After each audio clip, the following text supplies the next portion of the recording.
राधा माधवा पंजाबी हारी जया प्रभुपा।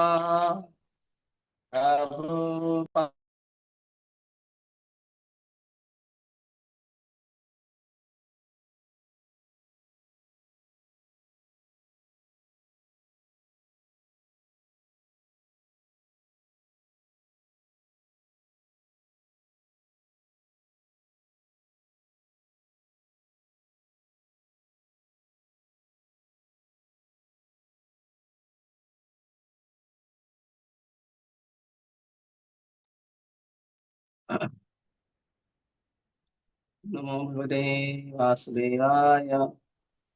ओम नमो भगवते वासुदेवाय। ओम नमो भगवते वासुदेवाय। हरे कृष्णा। तब पढ़ रहे हैं श्रीमद् भागवतम स्कंद 1 अध्याय 9 और श्लोक संख्या 5।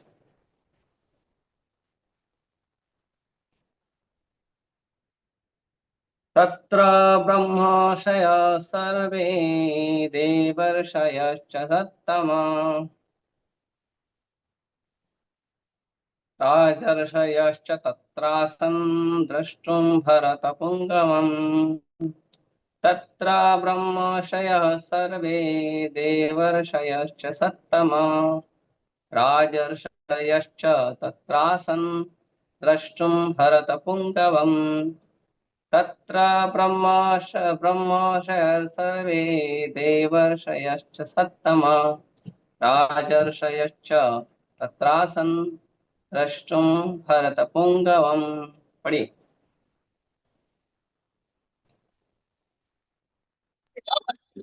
हरे कृष्णा प्रभु जी। तत्र ब्रह्मर्षयः सर्वे देवर्षयश्च सत्तमा राजर्षयश्च तत्रासन् द्रष्टुं भरतपुङ्गवम्। हरे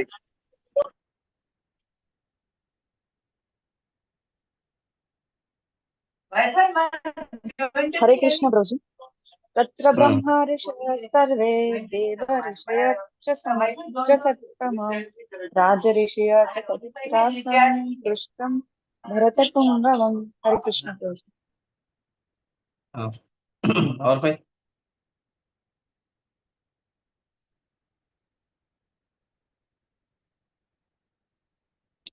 पढ़ो धीरज प्रभु।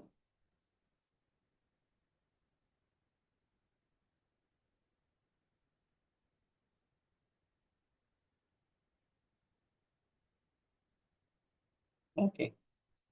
शब्दार्थ अनुवाद और तात्पर्य कृष्ण कृपा मूर्ति अभय चरणारविंद भक्ति वेदांत स्वामी श्री प्रभुपाद की जय। तत्र वहाँ ब्रह्म ऋषयः ब्राह्मणों में ऋषि सर्वे समस्त देव ऋषयः देवताओं में ऋषि च तथा सत्तमा सतो गुण को प्राप्त राज ऋषयः राजाओं में ऋषि च तथा तत्र उस स्थान पर आसन आसन उपस्थित थे द्रष्टुम देखने के लिए भरत राजा भरत के वंशजों में पुंगवम प्रधान को। राजा भरत के वंशजों में प्रधान भीष्म को देखने के लिए ब्रह्मांड के सारे सतोगुणी महापुरुष देवर्षि ब्रह्मर्षि तथा राजर्षि वहां पर एकत्र हुए। तात्पर्य ऋषि वे हैं जिन्होंने आध्यात्मिक उपलब्धि द्वारा पूर्णता प्राप्त की है। ऐसी आध्यात्मिक उपलब्धि कोई भी अर्जित कर सकता है, चाहे वह राजा हो या साधु। भीष्मदेव स्वयं ब्रह्मर्षि थे और राजा भरत के वंशजों में प्रमुख थे। वे ऋषि सतोगुणी होते हैं। वे सभी महान योद्धा की आसन्न मृत्यु का समाचार सुनकर वहां पर एकत्र हुए। ओम ज्ञानतिमिरन्धस्य ज्ञानाञ्जनशलाकया चक्षुरुन्मिलितं येन तस्मै श्रीगुरवे नमः। श्रीचैतन्यमनोभीष्टं स्थापितं येन भूतले स्वयं रूप कदा मह्यं ददाति स्वपदान्तिकं।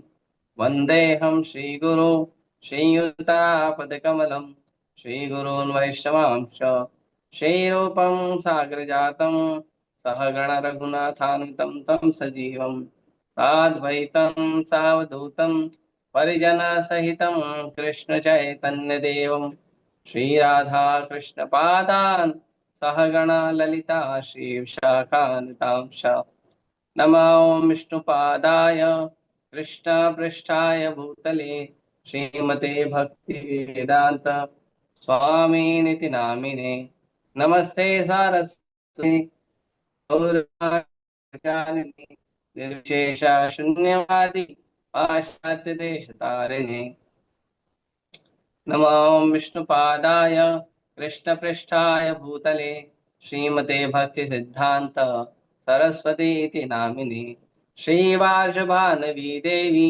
तैताय कृपाब्दये कृष्ण संबंध विज्ञान दायिने प्रभवे नमः माधुर्योज्ज्वल प्रेमाढ्य श्रीरूपानुग भक्तिदा श्री गौर करुणा शक्ति विग्रहाय नमोस्तुते नमस्ते गौरवाणी श्रीमूर्तये दीनतारिणे रूपानुगा विरुद्धा अपसिद्धान्तध्वान्तहारिणे नमो गौरकिशोराय साक्षाद् वैराग्यमूर्तये विप्रलम्बरसाम्बोधे पादाम्बुजाय ते नमः नमो भक्ति विनोदाय सच्चिदानन्दनामिने गौरशक्ति स्वरूपाय रूपानुगवराय ते गौराविर्भाव भूमे स्वं निर्दिष्टा सज्जन प्रिय वैष्णव सार्वभौम श्री जगन्नाथाय ते नमः वाञ्छाकल्पतरुभ्यश्च कृपा सिन्धुभ्यैव च पतितानां पावनेभ्यो वैष्णवेभ्यो नमो नमः पंचतत्वात्मकम् नमो महावदन्याय कृष्ण प्रेमायते कृष्णाय कृष्ण चैतन्य नाम्ने गौरतुषे नमः पंचतत्वात्मकं कृष्णं भक्तरूप स्वरूपकं भक्तावतारं भक्ताख्यं नमामि भक्तशक्तिकं हे कृष्ण करुणा सिंधु दीनबंधु जगत्पते गोपेश गोपिका कांत राधाकांत नमोस्तुते जयतां सुतरुर्पङ्गो मम मन्दमतेर्गति मत्सर्वस्य पदाम्भोजो राधा मदन मोहनो दिव्यवृन्दारण्यकल्पद्रुमादः श्रीमद्रत्नागार सिंहासनस्थौ श्रीमद्राधाशीलगोविन्ददेवो प्रेष्ठालिभिसेवमानो स्मरामि श्रीमान् रासरसारम्भी वंशी वट्टटे स्थितः कर्षन् वेणुसनेर्गोपी गोपीनाथाय श्रीस्तुनः तप्त कांचन गौरांगी राधे वृंदावनेश्वरी वृषभानुसुते देवी प्रणमामि हरिप्रिये जय श्री कृष्ण चैतन्य प्रभु नित्यानंद श्री अद्वैत गदाधर शिवासादि गौर भक्तवृंद हरे कृष्णा कृष्णा कृष्णा हरे हरे हरे राम राम राम हरे हरे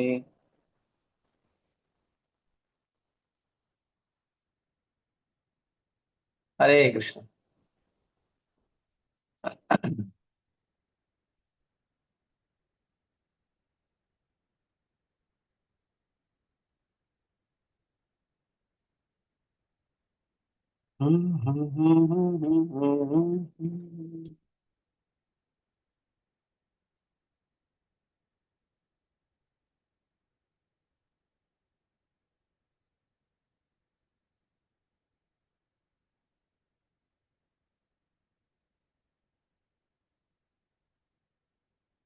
हरे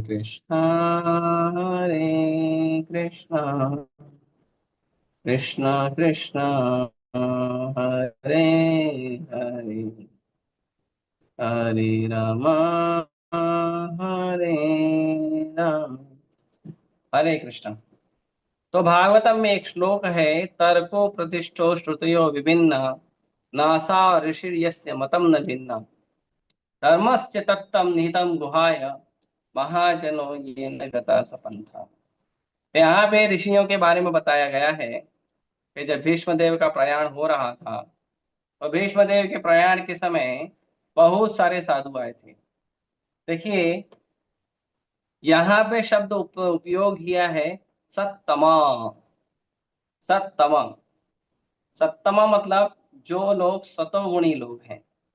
जो लोग सतोगुणी जीवन जीते हैं, सत्तमा उन्हें कहा जाता है।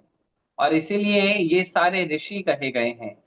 ब्रह्म ऋषि, ब्रह्म ऋषि मतलब कि जो लोग भगवान की भक्ति करते हैं, परम ब्रह्म को प्राप्त करने के लिए जो लोग भक्ति करते हैं, उन्हें ब्रह्म या ब्राह्मण कहा जाता है। ब्रह्म जानाति इति ब्राह्मणम। जो लोग भगवान को भजन करते हैं, भगवान को प्राप्त करने के लिए ब्रह्म का उपासना करते हैं, ब्रह्म मतलब परम ब्रह्म भगवान, परम ब्रह्म परम धाम पवित्रम परमम भवान। तो जो लोग परम भगवान को प्राप्त करने का, परम भगवान की सेवा करने का, भक्ति करने का प्रयास करते हैं, वो ब्राह्मण होते हैं। और ब्राह्मणों में जो ऋषि होता है, ब्राह्मण वैष्णव, उनमें जो ऋषि होता है उसको ब्रह्म ऋषि कहते हैं।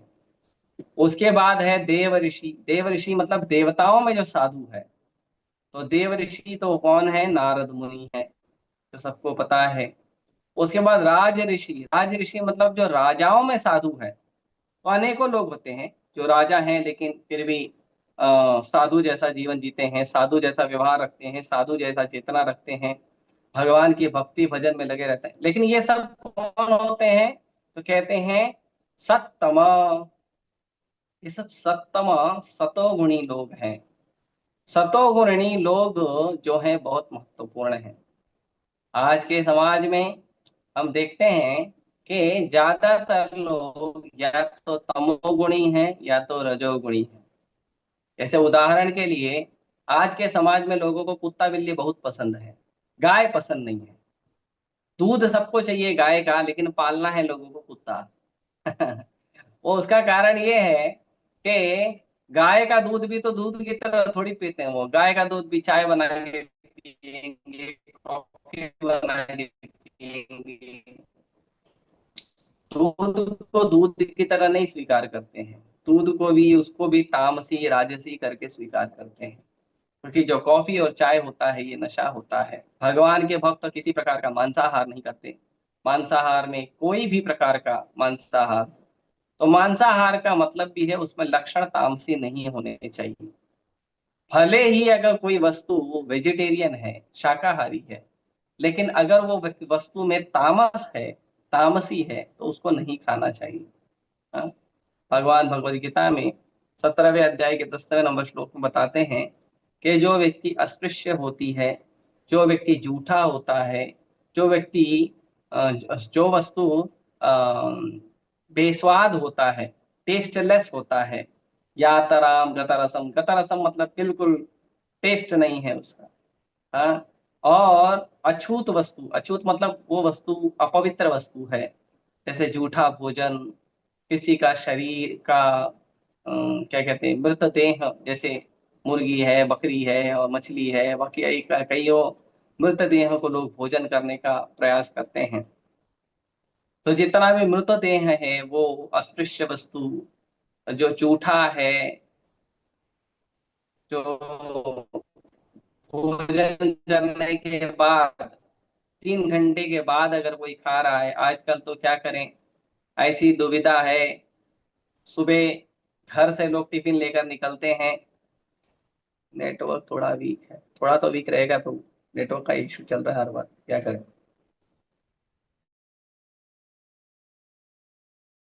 टिफिन लेकर निकलते हैं, टिफिन लेकर निकलते हैं और सुबह 7 बजे, 8 बजे, 9 बजे, और उस टिफिन को वो खोल कर उस टिफिन में से भोजन करते हैं 1 बजे, 2 बजे, 3 बजे।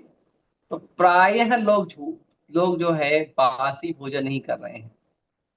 तो बासी भोजन जो है, जो बनाने के 3 घंटे के बाद खाया गया है, वो अच्छा भोजन नहीं, वो तामसी भोजन होता है। तो इसीलिए जो भगवान के भक्त होते हैं तामसी भोजन नहीं करते हैं। इसमें एक जो है कंडीशन, जो है एक जो है एक्सेप्शन है, कि अगर भगवान को भोग लगा दिया गया है फिर वो भोजन तामसी नहीं होता है। यही एकमात्र एक्सेप्शन है। तो यदि कोई व्यक्ति घर से टिफिन लेकर जा रहा है तो उसको ध्यान रखना चाहिए कि वो जो भोजन लेकर जा रहा है टिफिन में, वो भोजन को भोग लगा के ले जाएगा तो उसमें तामस नहीं होगा, वरना तामसी होगा। और तामसी भोजन ले रहे हैं लोग, जूठा भोजन खा रहे हैं लोग, पुराना बासी भोजन ले रहे हैं वो लोग। और भोजन में जिन जिन भोजन में भले वो ताजा है लेकिन उसके अंदर तामसी गुण है, जैसे कांदा है, लहसुन है, मसूर की दाल है, मशरूम है, ये सब तामसी गुणों वाले शाकाहारी भोजन है। तो उसको भी वैष्णव जन, साधु जन नहीं स्वीकार करते हैं। कभी कभी कुछ लोग बोलते हैं वो भी तो वेजिटेरियन है। कुछ बुद्धू तो यहाँ तक बोलते हैं यहाँ तक बोलते हैं कि किसी का मृत्यु हो जाता है वो पाप नहीं होता। चोरी करना लोग पाप नहीं कब समझते हैं, कांदा लहसुन खाना पाप समझते हैं। देखिए, कांदा लहसुन खाना पाप नहीं है, कांदा लहसुन खाने में तामसी गुण है, उसमें तामसी गुण है, इसीलिए हम नहीं खाते हैं। और चोरी करना ये सब तो सीधा सीधा पाप है। तो ये सब जो बेकार की चीजें हैं, वो बेकार की चीजें मतलब जिनमें तामसी वस्तुएं, तामसी गुणों का प्रधानता ज्यादा होता है, ऐसे तामसी वस्तुओं को भक्त लोग नहीं स्वीकार करते।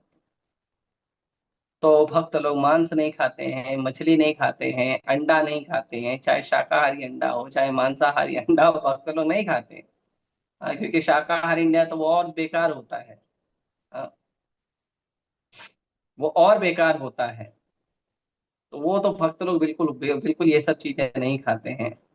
और उसके बाद जो तामसी आहार है, शाकाहार में भी जो तामसी है उसको नहीं खाते हैं। 3 घंटे कुकिंग होने के बाद, 3 घंटे के बाद कोई भोजन नहीं खाते हैं।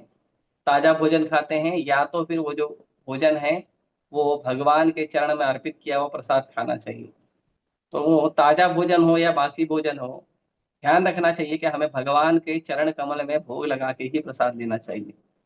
वो प्रसाद सर्वोत्तम होता है। भगवान भगवत गीता के 3 अध्याय में कहते हैं, यज्ञ शिष्टासिन संतम उच्चन्ते सर्व किल विषय भजन्ति ते अघम पापा ये पचन्ति आत्म कारणात्। भगवान कहते हैं यज्ञ शिष्टासिन संतः मुच्चन्ते सर्व किल विषय। जो भी व्यक्ति भगवान यज्ञ पुरुष को भोग लगाता है, भगवान यज्ञ पुरुष को भोग लगा के जो भी व्यक्ति भोजन लेता है, वो क्या होता है, मुच्चन्ते सर्व के विषय, उसका सारा कल्मश, उसका सारा अनर्थ भगवान जो है हर लेते हैं। भजन्ते ते अघम पापा के पचंती आत्म कारणात्। तो वो व्यक्ति बहुत ज्यादा पाप खाता है। कैसा पाप खाता है? अघम, बहुत हाई लेवल पे पाप स्वीकार खा रहा है। ये पचंती आत्म कारणात्, जो कुकिंग करता है खुद के लिए। तो खुद के लिए जो व्यक्ति कुकिंग करता है वो व्यक्ति पाप खाता है। इसीलिए कोई भी भोजन हम बनाएं तो वो भोजन को भगवान को भोग लगाना चाहिए। बिना भोग लगाया हुआ भोजन अगर हम खाते हैं तो हम कभी सतोगुण को प्राप्त नहीं हो पाएंगे।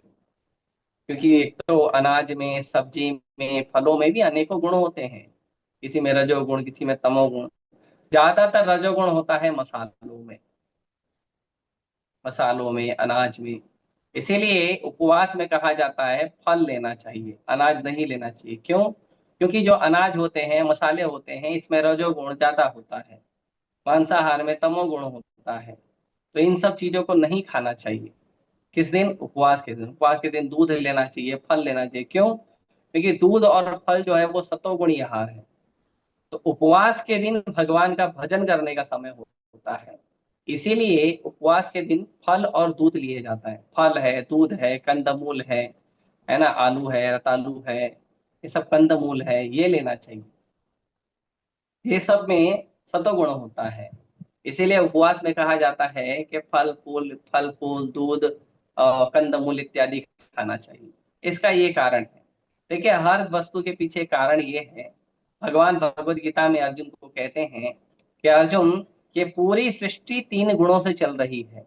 और जो व्यक्ति ये देखता है कि पूरी सृष्टि 3 गुणों से ही संचालित हो रही है, और 3 गुणों को हर सृष्टि के हर वस्तु में देखता है, वही व्यक्ति असली में सृष्टि को देखता है।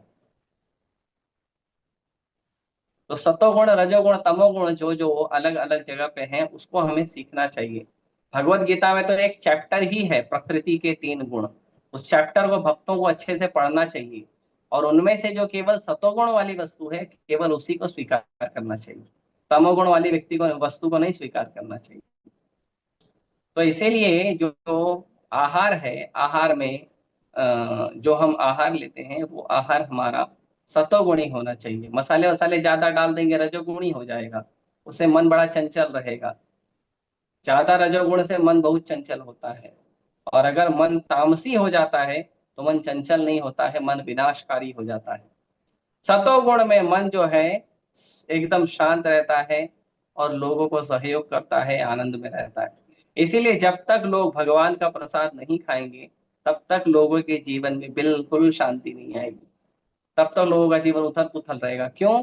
क्योंकि उनका आहार जो है रजोगुणी तमोगुणी है, और उनके आहार रजोगुणी तमोगुणी के साथ साथ उनकी जीवन शैली रजोगुणी तमोगुणी, शैली रजोगुणी तमोगुणी के वजह से आहार है, जीवन शैली है, उसकी वजह से उनका व्यवहार भी रजोगुणी तमोगुणी हो जाता है। और जो व्यक्ति रजोगुणी तमोगुणी व्यवहार में जीता है वो व्यक्ति जो है वो सतोगुण को प्राप्त नहीं होता है, और वो हमेशा चिंता में रहता है, हमेशा दुख में रहता है, उसका मन हमेशा चंचल रहता है और बहुत उसको सताता है। तो इसीलिए बहुत महत्वपूर्ण है। दूसरा, भक्त लोग किसी प्रकार का नशा नहीं करते हैं। हाँ, जो समाज के लोग हैं, समाज के लोग क्या करते हैं, समाज के लोग सतोगुणी दूध को भी लेते हैं तो उसमें भी चाय और कॉफी मिला देते हैं। चाय है, कॉफी है, बॉर्नविटा है। आपका बेटा दूध दूध नहीं पीता है, एक काम करो उसमें बॉर्नविटा मिला दो, कॉम्प्लेन मिला दो, चॉकलेट मिला दो, तो उससे उसको रजोगुणी तमोगुणी बना दिया जाता है। अब रजोगुणी तमोगुणी बना दिए, अब वो बच्चा लेता है तो बच्चा भी रजोगुणी तमोगुणी होता है। फिर बच्चा नाना प्रकार की हरकत करता है, फिर हमको समझ में नहीं आता है, अरे हम तो अच्छा खाने को देते हैं, बच्चा क्यों ऐसी हरकत करता है। आप खाने को क्या दे रहे हो उसमें गुणों का भी प्रधानता होता है, उसको भी ध्यान देना चाहिए। बिना गुणों के प्रधानता के अगर आप किसी को कुछ दोगे तो बहुत उसका प्रभाव पड़ता है। इसीलिए सबसे बेस्ट है भगवान को भोग लगाएं, भगवान को भोग लगा के खुद भी खाएं और दूसरों को भी जो दे रहे हैं भगवान को भोग लगा के दें। भगवान को भोग लगाने से गुणों में परिवर्तन आ जाता है, भगवान की कृपा आ जाती है, उससे साधु स्वभाव का जीवन मिलता है। नहीं तो गुणों में अ, तामस और रजस होने के कारण, जो भोजन है, आहार है, तमस और रजस होने के कारण व्यक्ति कभी भी मन की शांति को प्राप्त नहीं करता।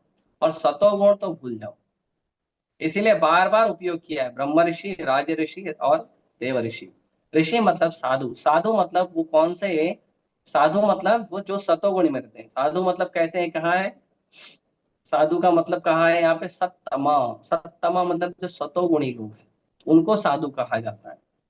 साधु का मतलब नहीं पढ़िया एकदम दबा के ये भी खा रहे हैं, वो भी खा रहे हैं, मांस मछली खा रहे हैं, और बढ़िया काली के भक्त बन के घूम रहे हैं, भैरव बाबा के भक्त बन के घूम रहे हैं, दारू पी रहे हैं, भोलेनाथ जी का जो रुद्र रूप है, भैरव रूप है, उनका पूजा कर रहे हैं, और बोलते हैं अरे हम तो बड़े महान साधु हैं, हम तो ये हैं, हम तो वो हैं। नहीं, साधु मतलब सत्तमा। सत्तमा सतोगुणी लोग, सतोगुणी लोगों को साधु कहा जाता है। सतोगुणी लोग ऋषि होते हैं।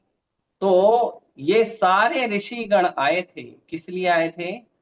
जो भरत, भरत महाराज की जो वंशावली है, भरत महाराज की वंशावली में जो अ, एक महान भरत, अ, भरत महाराज की वंशावली में एक महान आत्मा, एक भगवान का महान भक्त। देखो यहाँ पे शब्द उपयोग किया है महात्मा है। जो भीष्म पितामह है, भीष्म पितामह को यहाँ महात्मा कहा गया है। और जितने लोग हैं ब्रह्म ऋषि, राज ऋषि और देव ऋषि, उनको भी महात्मा। तो महात्मा का मतलब जो भगवान बताते हैं वो महात्मा। महात्मा कोई पॉलिटिकल टैग नहीं है कि किसी व्यक्ति को महात्मा बना दिया गया, पॉलिटिकल टैग नहीं है। महात्मा का मतलब होता है वासुदेव सर्वमिति स महात्मा सुदुर्लभ। जो व्यक्ति भगवान वासुदेव को हर जगह देखता है, हर जगह अनुभव करता है, उनका हर जगह भक्ति भजन करता है, वो महात्मा होता है। और महात्मा का जीवन कैसा होता है? तो कहते हैं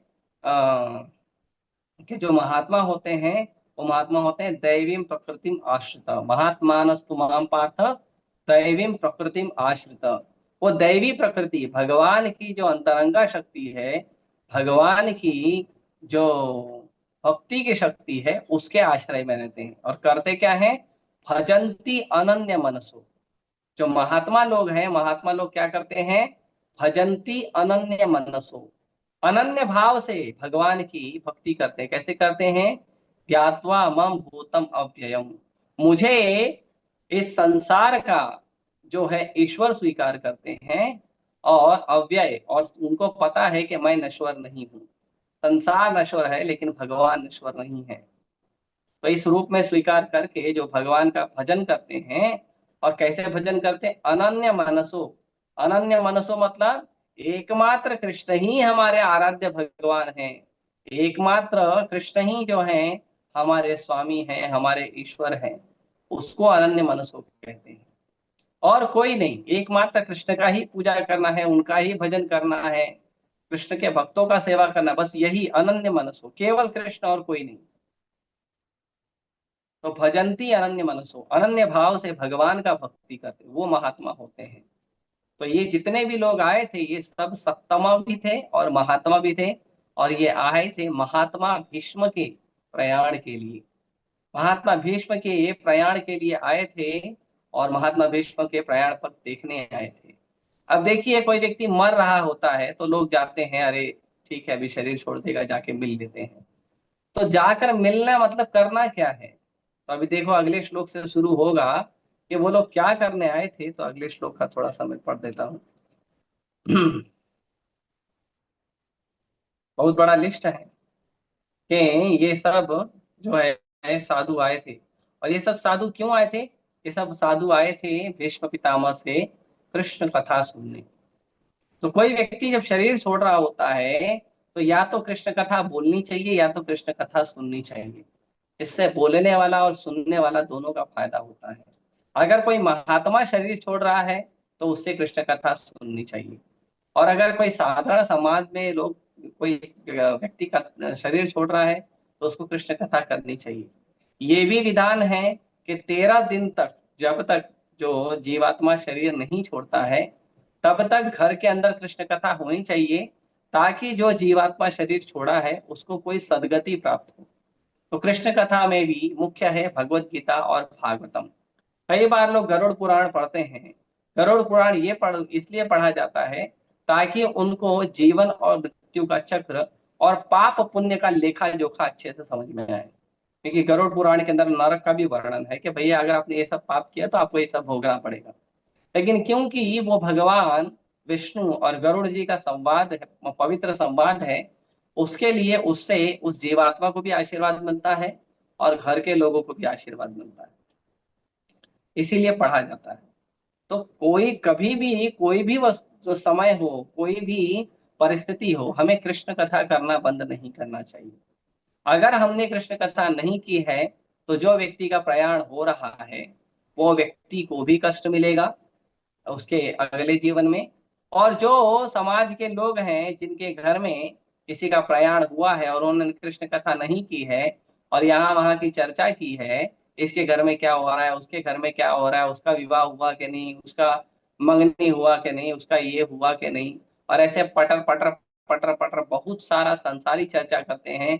क्रिकेट में ऐसा हुआ, बॉलीवुड में ऐसा हुआ, पॉलिटिक्स में ऐसा हुआ, न्यूज में ये चल रहा है, वहां बाढ़ आ गई है, वहां सूखा पड़ गया है, हाँ वहां पे लड़ाई झगड़ा चल रहा है, अरे दो देश लड़ाई कर रहे हैं। ये सब चर्चा करने को इसको ग्राम्य कथा कहते हैं। और ये सब चर्चा करने से वो व्यक्ति जिसने शरीर छोड़ा है उसको भी अधोगति मिलती है, और जो लोग, जिसके घर में प्रयाण हुआ है, जो उसके सगे संबंधी है, उसको भी अधोगति मिलती है। तो यहाँ भीष्म देव के प्रयाण से हमें सीखना चाहिए कि भीष्म देव जब प्रयाण कर रहे हैं तो बड़े बड़े साधु संत आए हैं। क्यों आए हैं? कि भीष्म देव ने भी ऐसा ही जीवन जिया है, महात्मा का जीवन जिया है। महात्मा का जीवन जीने वाले भीष्म देव के प्रयाण में महात्मा लोग आए हैं। और संसारी कोई व्यक्ति शरीर छोड़ देता है तो उसके लिए संसारी लोग आते हैं, महात्मा लोग नहीं आते हैं। और आजकल का तो दुर्भाग्य हम देखते हैं कि अगर कोई संसारी व्यक्ति शरीर छोड़ रहा है और कोई भगवान का भक्त या महात्मा चाहता भी है उनको आशीर्वाद देने, तो उससे भी लोग सब ग्राम्य कथा ही चर्चा करते हैं। उससे भी लोग संसारी चर्चा ही करते हैं। अरे ऐसा हो गया, वैसा हो गया, ये दवाई नहीं लिया, वो ये लिया, डॉक्टर का ये हो गया। अरे भाई, साधु आया है, कृष्ण कथा करिए, कीर्तन करिए। हाँ, ये सब करना चाहिए ताकि जो जीवात्मा उसको फायदा मिले। लेकिन लोग साधु का भी सम्मान नहीं करते हैं, साधु को भी अपने पचड़े में फंसाते हैं, संसारी कथा में फंसा देते हैं, और साधु को भी परेशान करते हैं। हाँ, तो ये चीज हमें समझना चाहिए भीष्म पितामह के प्रयाण से, कि महात्मा लोगों का जो मिलन है, महात्मा लोगों का जो समागम है, वो बहुत महत्वपूर्ण है। और वो समागम होता है कृष्ण कथा करने के लिए, और किसी के लिए नहीं होता है। लेकिन ऋषियों में भी अलग अलग ऋषि हैं, कोई ब्रह्म ऋषि है, कोई देव ऋषि है, कोई राज ऋषि है। तो ऋषियों में भी बहुत सारे ऋषि हैं। तो भागवतम कहता है कि अ, तर्को अप्रतिष्ठो श्रुतयो विभिन्ना, नासा ऋषिर्यस्य मतम न भिन्ना। तर्को अप्रतिष्ठो, भगवान का जो शास्त्र है, जो भी शास्त्र हम पढ़ते हैं, ये सारे शास्त्रों का जो है वो क्या है, श्रुतयो विभिन्ना। कैसे श्रुतयो विभिन्ना? तर्को, तर्क करके। देखो, तीन प्रकार की चीजें होती है, तर्क होता है, वितर्क होता है, कुतर्क होता है। जो तर्क होता है, तर्क मतलब आपस में कुछ अपना अनुमान लगा के, विचार विमर्श करके, मन मंथन करके कुछ शब्दों को बोलना, उसको तर्क कहते हैं। और जो तर्क की बातें करते हैं, वो तर्क की बातों से कुछ न कुछ निष्कर्ष निकलता है, कुछ उसका पॉजिटिव रिएक्शन निकलता है, कोई सकारात्मक विचार प्रकट होता है, वो तर्क होता है। वितर्क मतलब विरोधी बात करना। आपने कोई तर्क दिया तो उसके पीछे उसके विरोध में मैं कोई तर्क दूंगा। और कुतर्क मतलब एकदम अन्यथा ही बात करना। बात किया जा रहा है सकारात्मक परिवर्तन लाने के लिए, और ये लोग बात करते हैं कोई भी नकारात्मक वस्तु का, वो कुतर्क होता है। जो समाज को गर्त में डालने का, या समाज को गलत दिशा में ले जाने का जो तर्क होता है, वो कुतर्क होता है। और स्पेशली जिसमें कृष्ण कथा नहीं होती है, वो कुतर्क और वितर्क ही होता है। तो तर्क, तर्को अप्रतिष्ठो श्रुतयो विभिन्ना। जो तर्क करते हैं, तर्क में कैसा है, श्रुतयो विभिन्ना मतलब इसके अंदर इसको अलग अलग प्रकार से लोग सुनते हैं, और अलग अलग प्रकार से ही लोग बताते हैं। जो अलग अलग प्रकार से लोग सुने हैं, कोई ब्रह्मेति, कोई परमात्मेति, कोई भगवान, भगवान में भी अलग अलग हैं, कोई राम, कोई नरसिंह, कोई वराह, कोई विष्णु। अलग अलग प्रकार के भगवान हैं। अभी आप कभी आजकल तो देवी देवताओं को भी लोग भगवान बोलते हैं, शिव जी हैं, ब्रह्मा जी हैं। तो बहुत सारे लोगों के बारे में लोग सुनते हैं, और उसके बारे में लोग तर्क करते हैं, बातचीत करते हैं। तो कहते हैं तर्को अप्रतिष्ठ श्रुतियो विभिन्न, अलग अलग प्रकार के लोग होते हैं जिनसे सुना जाता है। नासा और ऋषिर्यस्य मतम न भिन्ना। जो ऋषि होते हैं, दो ऋषि का आपस में मत नहीं मिलना चाहिए, तभी तो वो ऋषि है। दो साधु का अगर आपस में मत नहीं मिल रहा है, लेकिन वो लोगों ने तर्क देकर बात की है, लेकिन दोनों का मत आपस में नहीं मिलता है, तब जाके वो ऋषि है। नासा और ऋषि यस्य मतम न भिन्ना। वो व्यक्ति ऋषि है ही नहीं जिसका दो मत नहीं हो रहा, उसका थॉट प्रोसेस मेरा थॉट प्रोसेस अलग अलग नहीं है। बताया मैं, जैसे कोई ब्रह्मति की बात करता है, कोई ब्रह्म की बात करता है, कोई परमात्मा की, कोई भगवान की। भगवान में भी अन्य अन्य रूपों की, अन्य अन्य लीलाओं की, लीलाओं में भी अनेकों अनेकों रस होते हैं। तो कई सारे लोग बातचीत करते हैं, तो अलग अलग प्रकार के ऋषि होते हैं। अब कोई कहेगा कि अब इस शास्त्र पढ़ने के बाद भी, साधु ऋषि बनने के बाद भी, अगर लोगों का आपस में मन मिलता नहीं है, विचार मिलता नहीं है, तो हम किसको सही माने और किसको गलत माने? कोई कोई एक तो होगा जो एब्सोल्यूट अंडरस्टैंडिंग लेकर चल रहा है, कोई एक तो है जो एब्सोल्यूट बातों को समझता है। तो कहते हैं यस, धर्मस्थ तत्वम निहितम गुहाय। जो धर्म है वो डीप होता है। धर्म ऊपर ऊपर से तर्क करने वाली बात नहीं है।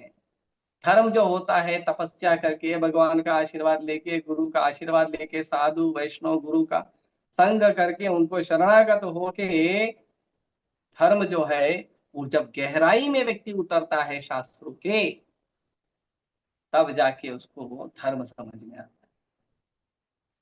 अनेकों अनेकों तर्क को धर्म नहीं कहते हैं। धर्म कहते हैं जब जब शास्त्रों की बातों के तर्कों से गहराई में जाया जाए, और गहराई में जाकर जो असली माल है, जो असली अ, रत्न है, उसको निकाला जाए, वो है धर्म।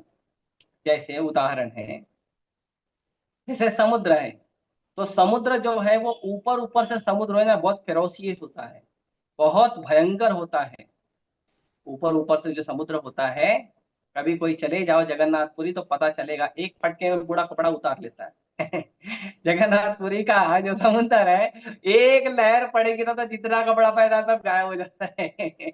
इतना तेज लहर पड़ता है, और लोग तो जान बचाने के चक्कर में पड़े रहते हैं, क्योंकि ऐसा लहर आता है और ये स्पीड में खींच के लेके जाता है। जो भी व्यक्ति है बहुत क्या कहते हैं, शक्तिशाली है समुद्र। तो जो अम, समुंदर है, समुंदर के ऊपर जो लहर होती है बहुत फेरोशियस होती है, बहुत ही भयंकर होती है, और बार बार आते रहती है। एक लहर गई तो दूसरी आती, दूसरी गई तो तीसरी आती, तीसरी गई तो चौथी आती। Every every second, every moment continuously लहरें आती रहती है। ये क्या है? ये तर्क है। लेकिन जब कोई व्यक्ति समुद्र के लहरों से अंदर जाता है, तो उसका मन शांत होता है, क्योंकि तब हर जगह शांत जल मिलेगा। समुद्र के ऊपर बहुत लहरें आती हैं, अंदर लहर नहीं आती। तो जब कोई धर्म की ओर आकर्षित होता है तो बहुत धर्म की बातें करता है, ये श्लोक मारेगा, वो श्लोक मारेगा, ऐसा है वैसा है, भगवान ने ये बोला, भक्त ने ये बोला, ऐसा हो रहा है। लेकिन जब वो शास्त्रों की गहराई में जाता है, उसका मन शांत होता है, तब उसका मन सत्वगुणी होता है।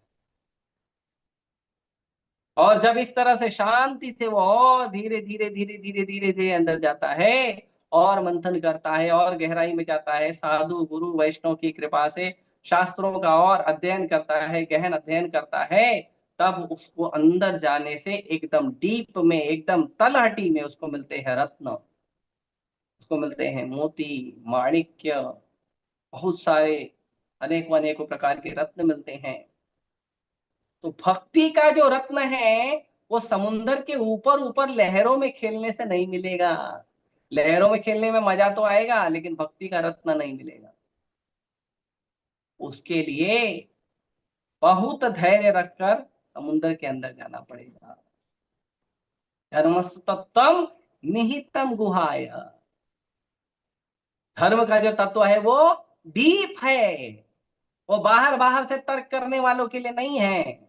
बाहर बाहर से ये ऋषि, वो ऋषि, वो मुनि, ये मुनि, अरे तो ठीक है, खेलो, अच्छा है। लेकिन जो धर्म का तत्व है, वो धर्म का तत्व है निहितम गुहाय, बहुत डीप है। तो कैसे पता चलेगा? जब धर्म का तत्व इतना डीप है और हर ऋषि अपने अपने मन से बात कर रहा है, हर ऋषि अपने अपने तरह से शास्त्रों का उल्लेख कर रहा है, तो कैसे समझ में आएगा? तो कहते हैं महाजनो ये न गतः स पंथा। आप लोग महाजनों का पालन करिए, क्योंकि महाजन जो होते हैं वो एक ही बात करते हैं। जो तर्कवादी होते हैं, जो ऋषि होते हैं, जो मुनि होते हैं, ये अनेकों अनेकों बात करते हैं, लेकिन जो महाजन होते हैं वो केवल एक बात करते हैं। भक्ति के 12 महाजन हैं, 12 अधिकारी हैं। स्वयंभू नारद शंभु कौमार कपुलो मनु प्रहलादो जनको भीष्म बलिर्व्यास कीरयम। ये श्लोक जो है वो यमराज जी ने कहा था अपने दूतों को, यमदूतों को। तो यमदूत जब गए थे अजामिल को लेने के लिए, तो यमदूतों को विष्णु दूतों ने मार के भगा दिया था। मार के नहीं, डरा के भगाया था, मारा तो नहीं था। मारेगा तो अच्छी बात है, विष्णु दूत मारेगा तो कितनी कृपा होगी, लेकिन उनको डरा वरा के भगा दिया था। तो जो यमदूत हैं, वो यमराज जी के पास एकदम तमतमाए हुए गए, क्योंकि आज तक जीवन में उनको किसी ने रोका नहीं था। वो जाके बोल देते थे धर्मराज के ऑर्डर है, और लोगों को पालन करना पड़ता था, चाहे वो देवता हो, चाहे ऋषि हो, चाहे कुछ भी हो। किसी ने शरीर छोड़ा, अगर यमराज जी के उधर जाना है तो, और स्पेशली जो पापी लोग होते हैं, तो वो लोग जाते थे और उनको कोई मना नहीं करता, वो मना करता था तो वो मार पीट के लेकर आ जाते थे, और इतना पावरफुल बलिष्ठ वो लोग होते थे। तो लेकिन पहली बार ऐसा हुआ कि किसी ने उनको डरा कर और मृत्यु का धमकी देके भगा दिया। तो यमदूत बोले ये क्या हुआ? First experience. तो यमदूत जो है वो भागे भागे गए यमराज जी के पास, और यमराज जी के पास जाके कोई रिस्पेक्ट से बात नहीं कर रहे थे। यमराज जी के पास जाके बोलते हैं, पहले आप ये बताओ कि आपके अलावा भी कोई है आपसे सुपीरियर बड़ा आदमी? हमको तो लगा था आप ही परम सत्ता हो, आप ही परम भगवान हो, लेकिन हमको किसी ने विष्णु का नाम लेके भगा दिया। विष्णु दूतों ने विष्णु का नाम लेके भगा दिया और बोला हम आ गए तो तुम्हारे नीचे लेके भाग जाओ, इधर से बहुत मार खाओगे। तो यमराज जी को बोले, पहले सबसे पहले ये बताओ कि तुमसे भी कोई बड़ा है क्या? हमको तो लगा तुम ही सर्वे सर्वा हो।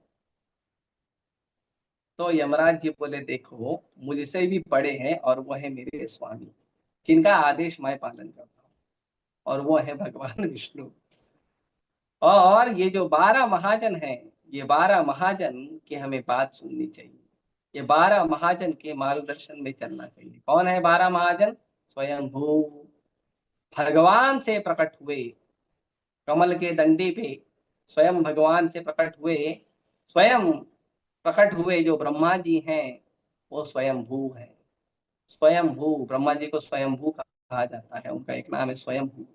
नारद ब्रह्मा जी के पुत्र हैं, नारद मुनि, तो नारद मुनि भी महाजन हैं। स्वयंभू नारद शंभु, शिव जी भी महाजन हैं। शिव जी वैष्णव नायवता शंभु, जो वैष्णव में, साधुओं में, भगवान विष्णु के भक्तों में जो सर्वश्रेष्ठ हैं वो है शिव जी। कोई भी व्यक्ति को शिव जी का निंदा कभी नहीं करना चाहिए। और अगर आप भगवान कृष्ण की, विष्णु की भक्ति कर रहे हो, बहुत सावधान, शिव जी का बिल्कुल निंदा नहीं करना, बल्कि शिव जी से आशीर्वाद लेने का प्रयास करो कि आप भगवान के इतने महान भक्त हो, कृपया मुझे अपना आश्रय दीजिए, कृपया मुझे अपने चरण कमलों की कृपा करिए, जिससे मैं भगवान की भक्ति में थोड़ा आगे बढ़ सकूं। स्वयंभू नारद शंभु, कौमार कपिलो मनु, कुमार चतुर कुमार।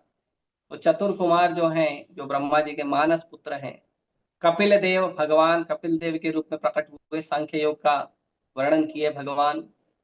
कौमारो कपिलो मनु, और मनु 12 मनु, 14 मनु होते हैं ब्रह्मा जी के एक दिन में। एक मनु का कार्यकाल होता है 71 चतुर्युग। तो ये सारे के सारे मनु जो हैं वे महाजन हैं। आजकल देखते हैं कुछ लोग भगवान मनु के विरोध में बातें करते हैं, क्योंकि उनको आरक्षण मिल गया है, या उनको वो कहते हैं कि मनुस्मृति ने हमें कष्ट दिया है, पर ऐसा नहीं है।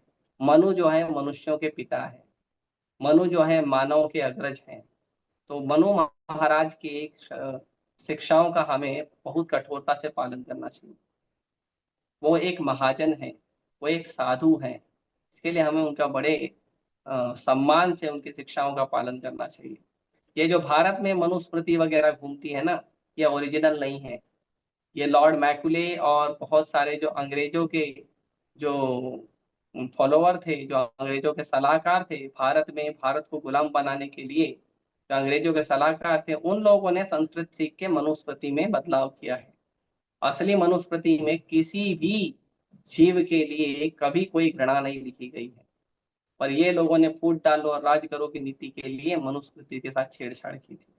और आज भी भारत में कई सारे ऐसे शास्त्र मिलते हैं जिसमें छेड़छाड़ हुई है। इसीलिए हमारा निवेदन होता है संसार के लोगों से कि आप गुरु परंपरा में ज्ञान लीजिए। गुरु परंपरा में किसी जीव के लिए द्वेष नहीं है। अरे इंसान तो छोड़ो, हम तो जानवरों के लिए भी बहुत सम्मान रखते हैं, हाई लेवल ऑफ रिस्पेक्ट।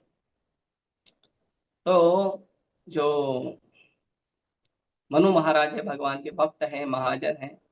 हाँ, कौमारो कपिलो मनु, प्रहलादो जनको भीष्म, प्रहलाद महाराज जो है वो एक महाजन है। जनक, जनक जो जनक के जनकपुरी के जो राजा हैं, महाराज जनक, सीता मैया के पिताजी, वो एक महाजन है। प्रहलादो जनको, भीष्मदेव, भीष्मदेव भी एक महाजन है। और बलि बलि महाराज, प्रहलाद महाराज के पोते, जिनको वामन देव ने कृपा की थी त्रिविक्रम बन के, बलि महाराज। बलिर व्यासकीर, व्यासकीर मतलब व्यासदेव के पुत्र सुखदेव गोस्वामी, वो भी एक महाजन है। और अयम मैं बहुत यमराज जी बोलते हैं मैं भी महाजन हूँ, टेंशन मत लो आप लोग। तो जो यमराज जी हैं वो भी महाजन है। तो ये 12 महाजन की शिक्षाएं महत्वपूर्ण है शास्त्रों में। अनेकों अनेकों शास्त्रों में, कोई शास्त्र में ये लिखा है उसी के विरोध में दूसरे शास्त्र में लिखा गया है। कोई शास्त्र में एक बात बताई गई है, उसी के विरोध में दूसरे शास्त्र में दूसरी बात बताई गई है। कोई वस्तु को एक तरह से करने के लिए कोई शास्त्र बोलता है, कोई शास्त्र बोलता है उसी वस्तु को दूसरे तरह से करो। कोई शास्त्र बोलता है ब्रह्मा जी महान है, कोई शास्त्र बोलता है शिव जी महान है, कोई शास्त्र बोलता है इंद्र महान है, कोई शास्त्र बोलता है विष्णु महान है, कोई शास्त्र बोलता है कोई महान नहीं है, कृष्ण महान है।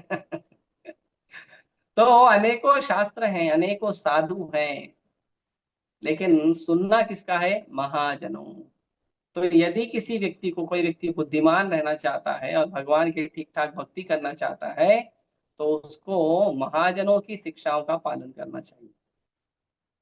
महाजनों ये न गता स्वतंत्र, महाजनों की शिक्षाओं का पालन करना चाहिए। क्यों? क्योंकि सारे शास्त्रों का निचोड़ जो है महाजनों की शिक्षाएं हैं। वो एक ही चीज बताएंगे, सारे महाजन एक ही चीज बताएंगे, कोई आपको धोखा नहीं देगा। तो महाजनों की, तो इस्कॉन एक अकेली आज के समय पे ऐसी संस्था है जो 12 के 12 महाजनों की शिक्षाएं लेकर चलता है। 12 महाजन, चाहे शिव जी हो, चाहे ब्रह्मा जी हो, चाहे नारद मुनि हो, चाहे कपिल देव हो, चाहे जनक महाराज हो, चाहे प्रहलाद महाराज हो, सबकी शिक्षाओं को, बलि महाराज, सुखदेव गोस्वामी का तो भागवतम ही लेकर चलते हैं, सबकी शिक्षाओं को लेकर चलते हैं। 12 के 12 महाजनों का अनुगमन केवल इस्कॉन कर रहा है। इस्कॉन या जो गौड़ीय संस्था है, ब्रह्म मधु गौड़ीय संप्रदाय, ये लेकर चलते हैं। तो ये बहुत महत्वपूर्ण है। तो ऋषि हैं, ऋषि आए हैं, आशीर्वाद लेंगे, कृष्ण कथा को सुनेंगे, और उसके साथ साथ कृष्ण कथा सुनने के, आशीर्वाद सुनने के साथ साथ ये महाजन का प्रयाण हो रहा है। भीष्मदेव जैसे महाजन का प्रयाण हो रहा है, जो भगवान के बहुत उत्तम भक्त हैं। और जो लोग आए हैं वो सब साधु आए हैं। साधु कौन आए हैं? सतोगुणी लोग आए हैं, जो भगवान का भक्ति करते हैं। तो इसीलिए सतोगुण में होना चाहिए। सतोगुण के लिए 4 पाप छोड़ने जरूरी है। किसी भी प्रकार का नशा नहीं करना चाहिए, चाय कॉफी भी नहीं करना चाहिए, किसी प्रकार का मांसाहार नहीं करना चाहिए। मांसाहार में लहसुन कांदा भी जो है तामसी गुणों से लैस होता है, उसको भी नहीं लेना चाहिए। किसी प्रकार का अवैध संबंध नहीं रखना चाहिए। एक स्त्री एक पुरुष बस हो गया, ज्यादा स्त्री ज्यादा पुरुष नहीं होने चाहिए। या अपने विवाह से बाहर अवैध संबंध नहीं बनाना चाहिए। और उसके बाद जो कोई भी प्रकार का जुआ सट्टा नहीं खेलना चाहिए। हमें तो मुझे तो अच्छा लगा, 2 दिन से न्यूज आ रही है कि भारत सरकार जो है वो ऑनलाइन गेमिंग भी बंद करना चाहती है। तो गैम्बलिंग है उसको बंद करना चाहती है। तो बहुत अच्छी सरकार है, मांस पर प्रतिबंध लगाने का विचार करती है। ऑब्वियसली कितना कर पाती है वो तो जनता के सहयोग पर निर्भर करता है, लेकिन उसका विचार तो है कि मांस पर प्रतिबंध लगा देना, दारू पर प्रतिबंध लगा देना, और क्या कहते हैं जुआ सट्टा पे प्रतिबंध लगाना, अवैध संबंध। लगभग 25 के आसपास ऐप और वेबसाइट बंद की है गवर्नमेंट ने, जो लोग पोर्नोग्राफी का प्रचार करते थे। हाँ, तो ये सब चीजें जो है सरकार बड़े ध्यान से कर रही है। तो ये 4 पाप नहीं करेंगे तो बहुत अच्छा है। तब तो जाके हम धीरे धीरे सतोगुण में आएंगे।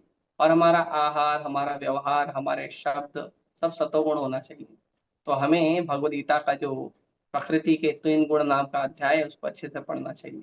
उसके अंदर सतोगुण का वर्णन, तो उसके और अध्याय नंबर 17-18 में भी सतोगुण का अच्छे से वर्णन किया गया है। तो इसको हमको पढ़ना चाहिए, जिससे हम सतोगुण को समझ पाए, रजोगुण तमोगुण को समझ पाए, और अच्छे से सतोगुणी जीवन जिए, साधु बने, वैष्णव बने, ऋषि बने, भगवान के भक्त बने। ठीक है, मैं यही रोकता हूँ, किसी को कोई प्रश्न है तो पूछ सकते हैं। हरे कृष्ण।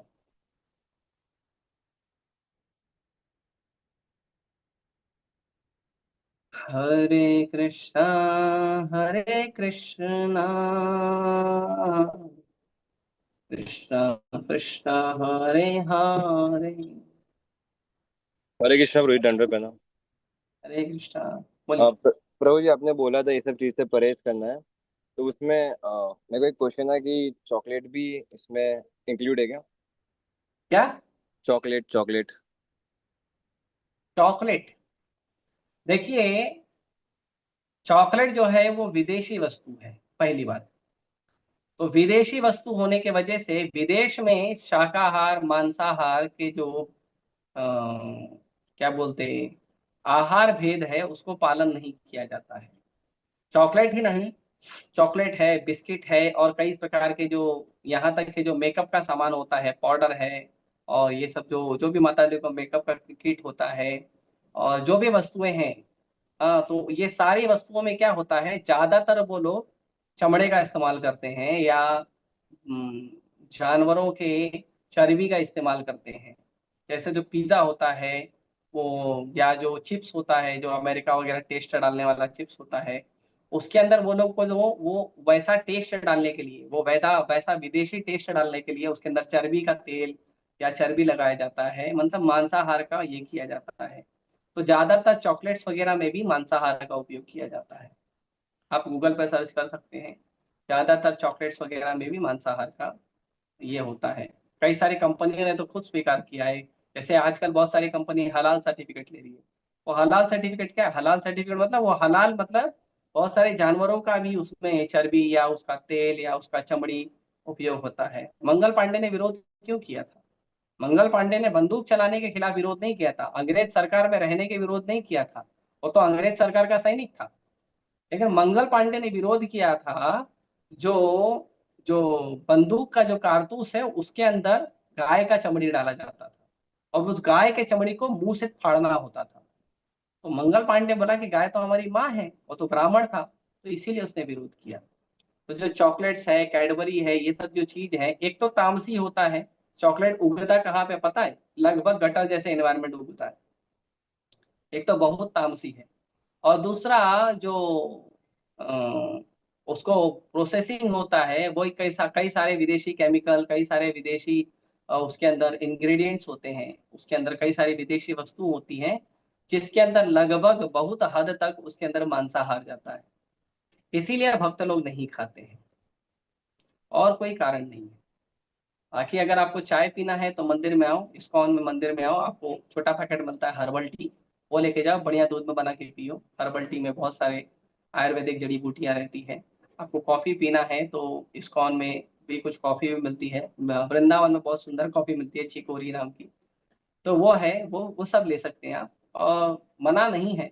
लेकिन सिस्टम ठीक होना चाहिए। बहुत सारे जो आजकल के समय पे बहुत सारे जो हम आहार ले रहे हैं ना, बहुत सारे आहार, इवन जो होटल में बने हुए खाने हम खाते हैं, जो ब्रेड हम खाते हैं, केक खाते हैं, बहुत सारी चीज में बहुत सारा, इवन चॉकलेट्स में, कैडबरी में, बिस्किट्स में तक के जो तेल यूज होता है, जो क्रीम यूज होता है, उसमें बहुत सारी चीजों में मांसाहार रहता है। कुछ नहीं तो भाई बहुत सारी चीजों में अंडा तो होता ही है। कई लोग बोलते हैं हम एगलेस केक ले रहे हैं, लेकिन एगलेस केक में बहुत सारी चीज वो लोग मिक्स करते हैं जिसके अंदर वो रहता ही है मांस। इसके लिए निवेदन है कि आप बाहर का मत खाओ, जो खाना है मंदिर में बना हुआ खाओ, घर में बना हुआ खाओ। और भाई क्योंकि आपको लगेगा हम शाकाहारी, शाकाहारी के नाम पर ही आप मांसाहारी खा रहे हो, आपको थोड़ी पता, कंपनी वाला तो उसके ऊपर वो ग्रीन ठप्पा लगा के दे देता है। आपको पता है वो ग्रीन ठप्पा भी बहुत बड़ा धोखा है। कई सारे खाने में अलाउड है कि इस खाने में इतना जीव जंतु मरेगा तो चलेगा, इस खाने में इतना जीव जंतु मरा रहेगा तो चलेगा। तो इस तरह से लोग, हम लोगों को आज के समय पर प्रोडक्ट परोसा जा रहा है। इसीलिए निवेदन है, कृपया करके घर में बनाइए, घर में खाइए। बाहर आप अनायास कुछ भी खाएंगे, बाय डिफॉल्ट आप पाप खाएंगे, और उसमें बाय डिफॉल्ट बहुत सारा मांस खा लेंगे। ठीक है, कोई कोई ना कोई जीव जंतु का हत्या हो जाएगा उसमें, तो उसका ध्यान रखिए। तो वी आर, और चॉकलेट अलाउड है। हम इस्कॉन में कई सारे महाराज लोग भी चॉकलेट खाते हैं, लेकिन वो लोग देख कर खाते हैं कि कैसा चॉकलेट है। होममेड चॉकलेट होता है, होममेड चॉकलेट जो भक्त लोग बड़े नियम से अच्छे से शुद्धिकरण के साथ बनाते हैं, वो खा सकते हैं। आप नवजोत प्रो को कांटेक्ट कर सकते हैं इस बारे में वो आपको बताएंगे कैसा चॉकलेट होता है। ठीक है, और कोई?